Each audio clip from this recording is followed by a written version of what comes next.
I led a memorial service a couple of weeks ago for a woman named Beverly, and like in a lot of memorial services, we had a time where people could say a few words to remember that person. So Joyce stood up and she told about how Bev had been so kind to her. She had welcomed her into her home and treated her like one of the family, trusted her. It's a memory that you might hear in any memorial service anywhere, except the reason Joyce was there in Bev's home was to get high. Joyce remembered how Bev had welcomed her in, and then she pulled her into Bev's bedroom and kind of had this private conversation with her. Joyce, I want to make sure you know my husband is a retired cop. And Joyce is kind of like, well, what's this about? Like, is this some kind of setup? And Bev said, no, nothing like that. But I thought you might hear afterwards about that connection, and I just didn't want you to be all worried about it. So he's cool. It's all good. Joyce told this story during the service without a hint of apology or irony. It was lovely to her. She remembered how Bev had made her feel. She trusted me in her home, Joyce said. There are a lot of people who, if you went to their house to get high, they'd steal you blind. But Bev could look at me and she saw something different in me. Joyce said this, and around the room there were nods and kind of words of encouragement, a few tears, not one bit of criticism. It made me think back to a funeral I conducted 10 years ago in the small town church I served then for, I'll call him Maury. Maury wasn't a member of my church. He was the neighbor of a member. And he'd been a longtime leader in Kiwanis. A lot of people in town knew him. The church was pretty full. We had a remembering time in that service, too. And one of the kids got up and talked about his dad, and Mom was sitting there, this long-time marriage. She was sitting there kind of listening. And after that, a few members of the community told what they remembered. And then this woman got up, kind of tall and thin and attractive, with long, loose hair and skinny jeans and a flannel shirt, and she came to the mic and she started talking about Maury and what kind of relationship they had. He had been kind to her. She lived across the back fence from where he lived, and she talked about how they went back and forth across that back fence, back and forth across that back fence. She talked fondly about this, how much affection she had for this great man. And I sat behind her from where the mic was with white-knuckled anxiety, and I know I wasn't the only one thinking, she's going to say they had an affair. Back then, that was nothing other than a supremely awkward moment. I didn't even think about it. I couldn't make room in myself for the possibility that this was a genuine, holy memory of a man who had been legitimately important in that woman's life. By the time I heard Joyce's story 2 weeks ago, I did have room for that truth. I can lament that Bev and Joyce met under those circumstances. I wish Bev had invited Joyce to come over and make Christmas cookies or something. I can hope for there being better, more wholesome, more life-giving stories between them. But the less wholesome and the more troublesome ones are true, too. And I don't want to overlook the holiness, the communion that happened in that memory that Joyce shared. I don't want to talk her out of seeing it that way, and I don't want to miss seeing it that way, too. What changed for me between those two experiences is nearly 8 years as serving as the pastor to a church inside a prison, the Iowa Women's Prison in Mitchellville, Iowa. That's where that memorial service happened, by the way. We're an actual church. To get that, you have to think people gathered in a room, not so much a building that you are in control of. I'm appointed there the way United Methodist pastors are anywhere. I could talk all day about my experiences there and the compelling women I've met there, heartbreaking stories, also liberating stories. I could make you want to serve a prison congregation. But that's not actually the point of what I want to share with you. This is not a prison ministry talk. It's a talk about ministry everywhere that's going to be stronger, more real, more true to the gospel when the church outside the prison learns some of the things I've learned inside the prison. I want to share a bit of that with you. So here's one of the things I've learned. What if we could come to church and not hide parts of who we are? We know the hiding part. We've got that down pretty well. I mean, just think about the way you pull yourselves together to get to church. You get the kids dressed and fed and the diaper bag loaded, and you pile into the car. And whatever squabbling happens on the way there between the kids, or worse, between mom and dad, whatever tensions are happening as you come out of the car, you walk into the entry of the church with smiles on your face, looking like we're okay, we're respectable, we're in control, we belong here, right? One of the ways we see this is the prayer concerns that get talked about. Do you have a prayer list in your church? So take a minute with me. I want to just engage you in an interactive activity I'm going to call Okay to Say or Not. Are you ready?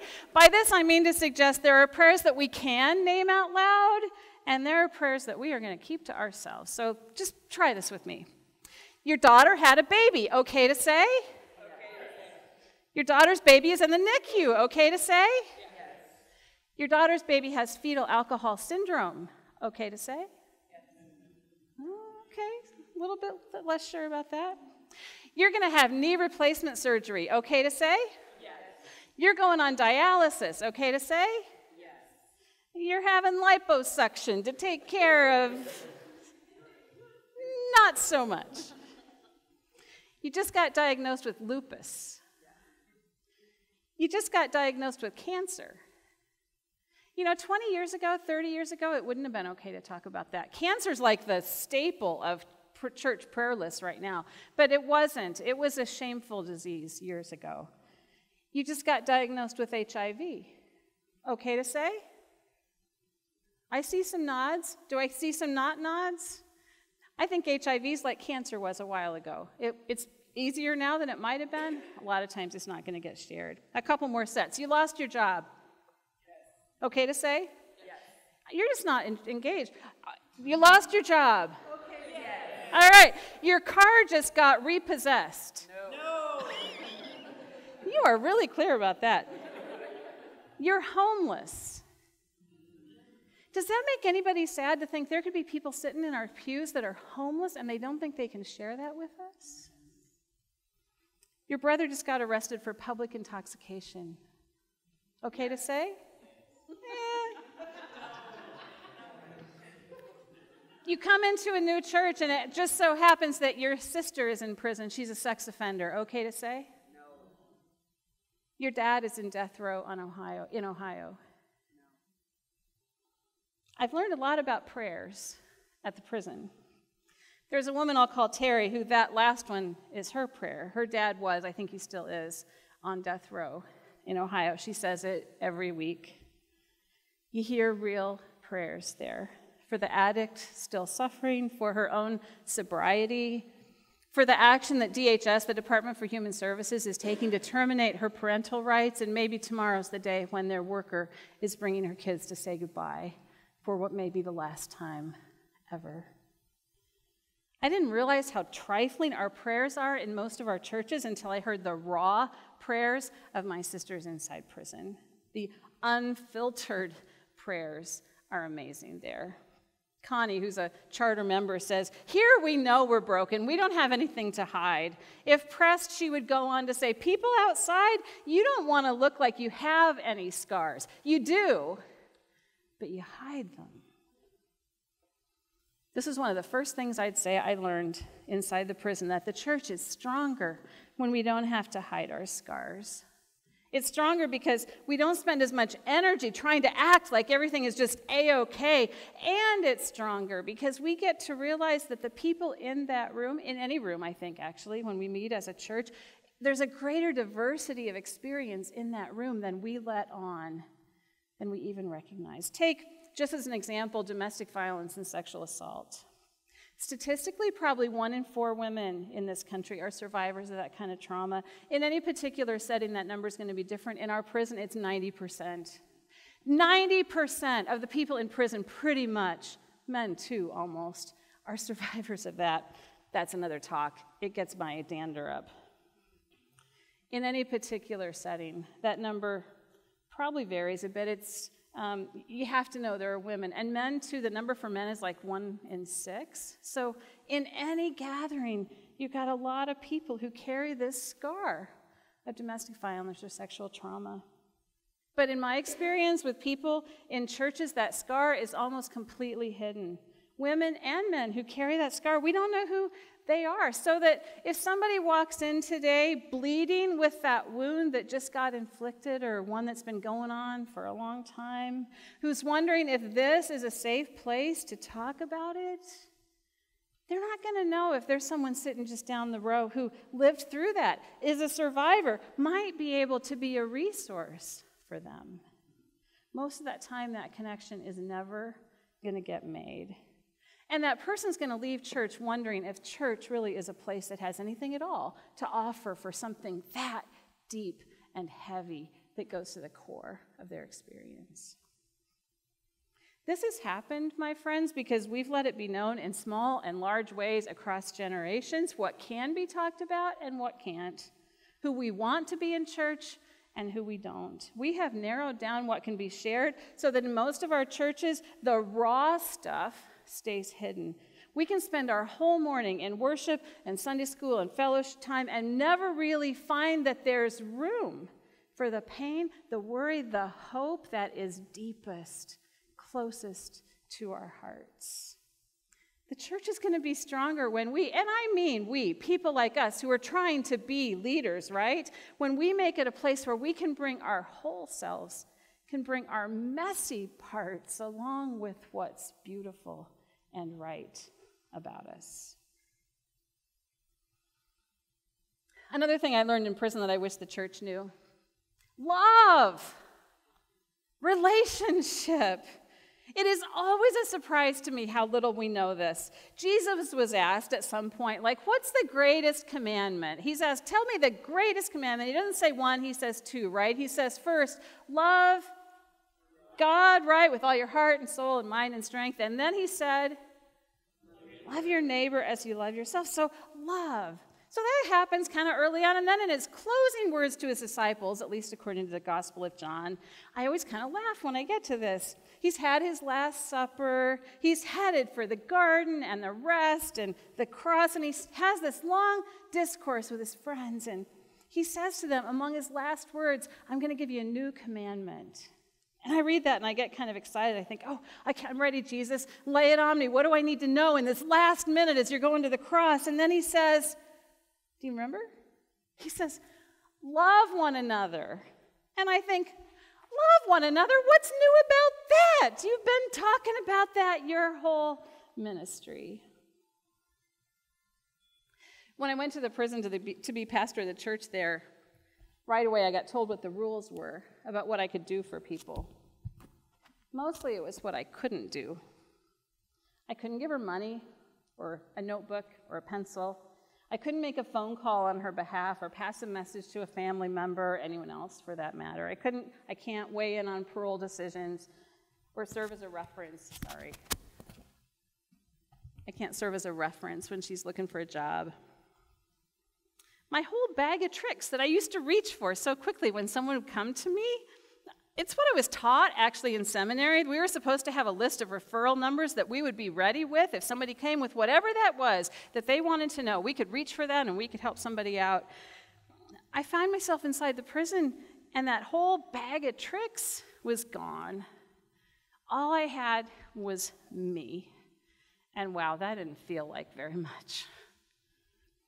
But I started listening. My first pastoral care conversation there was with a woman whose son had drowned in their backyard. She ended up in prison as a result of all those actions. All I could do was listen as she talked about this. And in countless conversations like that one, I discovered relationship, love, in a way that did feel entirely new. When you have nothing in your hands except you and time, you get to really listen. You get to notice where the rub is, where her voice breaks, where she goes from trying to get you to do something for her to beginning to share who she is. I didn't come to that with any real skill. A woman would walk in and I'm like, God, I don't know what to do with this. You're going to have to take it. And again, God did, still does. I've learned to ask, where do you see God in this? I almost always offer to pray with her. She almost always says yes. There's almost always tears, hers and mine. I've come to love women, sisters I never would have even noticed before. One tiny glimpse of that, Julie came back to prison after I'd known her in a previous day. She came to talk to me. She told me about the suicide pact that she had made with her boyfriend. They were going to take pills and guzzle Miller Lite, and they did. I looked Julie straight in the eye and I said, well, I guess I'm glad it was Miller Lite. And she looked back at me, getting what I meant, getting how glad I was that the pact had failed. I love her. And did I mention she's a sex offender? We don't always, we church people, ever get to know the Julies and the Joyces and the Bevs well enough to have that conversation. We come in range of somebody who, say, will admit that they've attempted suicide. We hear the first whiff of that story, and it feels unsettling and unnerving, and instead of sitting with that, we swing directly into planning a program that will deal with suicide. We ought to do a suicide awareness workshop and offer mental health first aid maybe, or volunteer for a suicide hotline, or is there something we could do to help the high school counselor do a program about teen suicide? We hear Joyce's story of how kind Bev was to her, inviting her to get high at her house, and we start thinking about, gosh, maybe we need a neighborhood watch program because I think Bev might have lived in my neighborhood. Or we ask our youth leaders to add a Just Say No module to their spring programming, or maybe we think, well, maybe we could get that woman, I didn't catch her name because I wasn't really paying attention, but maybe if she'd come and talk to the youth, she could scare them straight. Do you hear what's happening? We switch out of relationship mode into program mode. And pretty soon we're helping people we don't have any intention of knowing from a distance.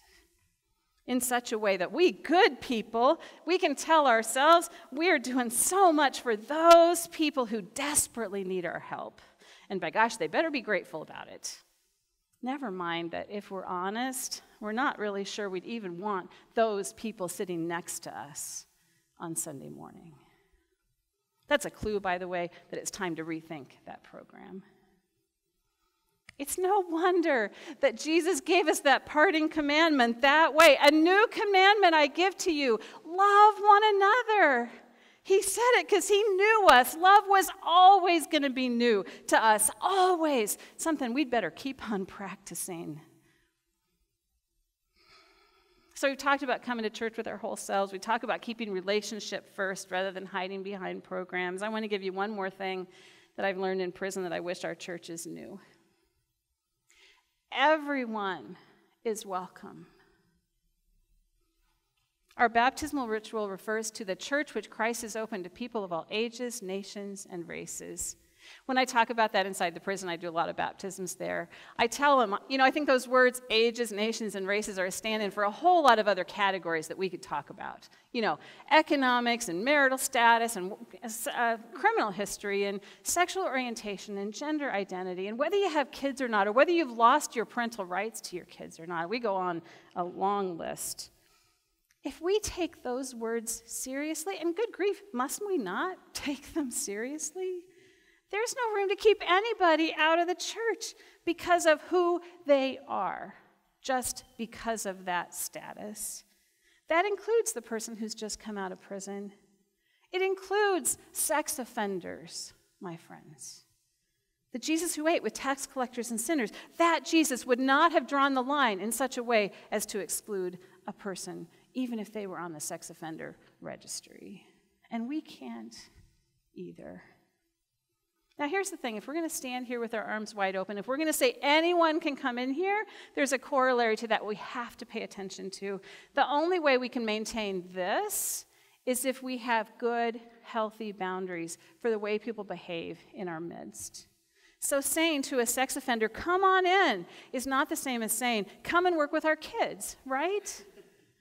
Welcoming a sex offender means we have to take the time to set up some boundaries that keep everyone safe, just like you're probably not going to let anyone who's been in prison have anything to do with the offering, right? for the church's sake as well as for theirs, because they don't need people wondering, did she take something out of there, any more than the church does. I've learned in prison it's a helpful thing to be clear about what's expected. When we've thought ahead of time, like, what should we expect? We can communicate that in a matter-of-fact way, not as some big crisis, just, no, you're not allowed to disrupt worship with your loud talking, even if that's connected to your mental health issue that you're dealing with. We hope you'll come back another time, but for now, we're going to have you sit with LaTanya in the back. She's lovely. She'll wait with you until your ride comes. It's important that those expectations be fair and that we apply them consistently and not to exclude certain kinds of people, not a backhanded way of not keeping our arms open. But if a person is trying to follow Jesus, if someone's trying to come into community with us as a church, I don't care what's in their past, there ought to be room for them to be here. It's going to be some long, hard work, tearing down the walls that keep people out and then putting in place the healthy boundaries that will keep us safe with one another. But we are called to that work. God's work in the world includes not just people who are uncomplicated, as if anybody, even in this room, is uncomplicated, right? There's so much more I'd like to say to you. I hope you'll catch me on breaks or be in touch after this week. There's much more for us to talk about. I want to hear your stories too, but I want to leave you with one last story. A woman I'll call Lori sat down early in my ministry there to tell me about how she ended up in prison. She had been married, she lived far away, and then her marriage broke up, and she returned to her hometown back kind of in the center of Iowa. And she took up with this guy, and a little way into their relationship, she discovered that he was using meth. And she's like, oh no, that's a deal point. I'm not going to be with you if you're using meth. And so he stopped, which is pretty remarkable, actually. On the strength of her conviction on this point, he stopped and stayed away from meth. But about a year into that relationship, some things happened in his life, kind of went backwards, and he went to her and said, I can't do it anymore. I'm going back to it. And Lori said, in that moment, I looked around myself, and I realized I didn't know a single person who wasn't using meth. And I gave in, and I joined him. And ever since then, I've been trying to get back to my first high.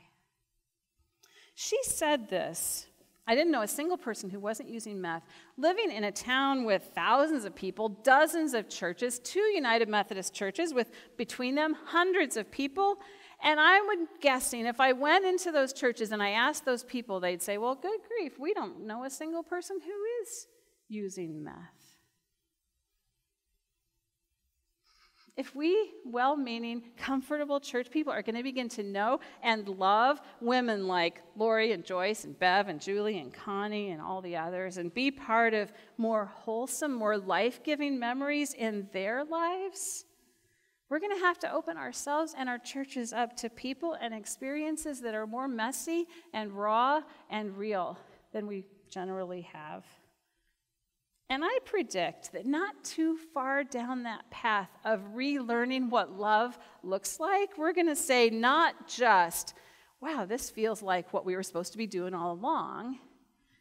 We're also going to find ourselves saying, wow, I didn't realize how much I'd been missing. May it be so. God bless you. Amen.